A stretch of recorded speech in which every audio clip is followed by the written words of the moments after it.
Salut, c'est Real Team. Et on est parti.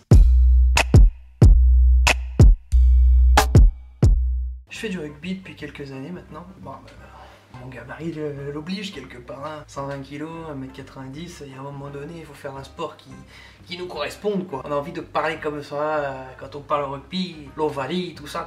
Bref, non, je vais pas vous parler rugby. Je vais vous parler de ce que le rugby m'apporte et à quoi ça me fait penser en tant que graphiste et en tant que créatif. Le premier gros point, en fait, c'est ce ballon un peu. Ce ballon tout bizarre, un peu ovale. Ce qui est intéressant avec ce ballon, c'est que on sait jamais là où il va tomber et comment il va tomber. Enfin, on sait jamais surtout comment il va rebondir, est-ce qu'il va rouler, est-ce qu'il va repartir sur le côté. Il y a un problème avec ce ballon. Et du coup, avec les années, le rugby s'est peaufiné. Donc en fait, en fonction de comment on le tape, ici, sur le côté, par-dessus, en fait, on sait à peu près le rebond, est-ce qu'il va partir en ogive, est-ce qu'il va partir en vrille comme ça.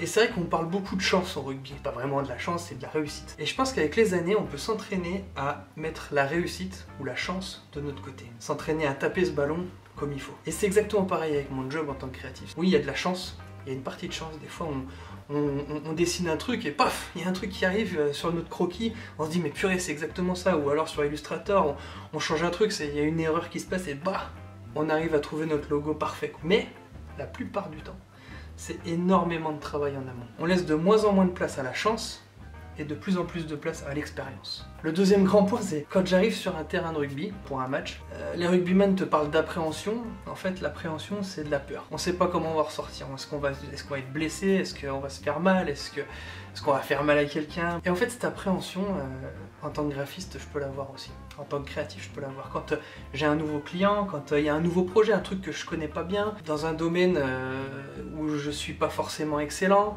et j'ai une certaine appréhension de cette nouveauté. Il y a deux choses en rugby qu'on fait pour enlever cette appréhension. Le premier gros que tu vois en face de toi dans l'équipe adverse, tu dis ok, lui je me le fais, bam, au moins ça explose, tu te fais mal, je me fais mal, au moins c'est fait quoi. On enlève l'appréhension comme ça. Et c'est pareil en tant que créatif. Un projet qu'on connaît pas bien, un projet qui nous défie, et ben on arrive, on le prend et on y va, on défonce. Tu te foires, tu réussis, tant mieux. Et encore une fois, le deuxième truc c'est entraîne-toi. Plus tu t'entraînes, plus tu peaufines ton travail, et moins tu auras d'appréhension, moins tu auras peur des nouveaux projets. Un troisième truc au rugby que je vois, c'est les passes en arrière. On fait une passe en arrière, on avance comme ça, en faisant des passes en arrière. C'est un peu bizarre, mais je trouve que ça me parle en tant que créatif. À qui je redonne mon savoir? À qui je redonne mon savoir? Est-ce que je redonne mon savoir à des jeunes derrière moi, ou est-ce que je garde tout pour moi et je fais le mec qui sait tout et tout ça? Est-ce que je redonne ce que je sais? Et c'est un peu ce que je fais avec ces vidéos.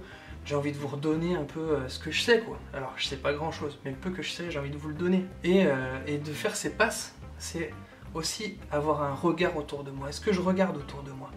Est-ce que je regarde d'autres personnes, des personnes qui sont peut-être pas forcément créatives ou différentes dans d'autres métiers?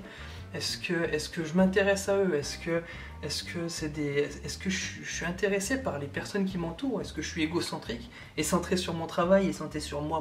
C'est un point aussi à voir dans nos vies. Et le quatrième point que je vois au rugby, c'est qu'en fait on est une grosse bande de copains. Une bande de copains qui est prêt à tout pour l'un ou pour l'autre, qui est prêt à s'entraider, qui est prêt à se foutre dans la boue, à se protéger. Il y a quelque chose de familial, quoi. C'est l'Ovalie, quoi. C'est magnifique. En tant que graphiste, est-ce que j'ai une bande de copains? Donc il y a deux possibilités, c'est avoir une bande de potes qui n'est pas du tout forcément créative ou quoi, mais qui t'encourage, et avoir des potes créatifs qui eux vont te pousser à aller plus loin, à avancer. Donc voilà, c'est un peu ça que je retiens du rugby, et je trouve que c'était intéressant de mélanger ces deux milieux, mon job en tant que créatif et en tant que graphiste, et ma passion du rugby, et j'espère que ça vous aura plu.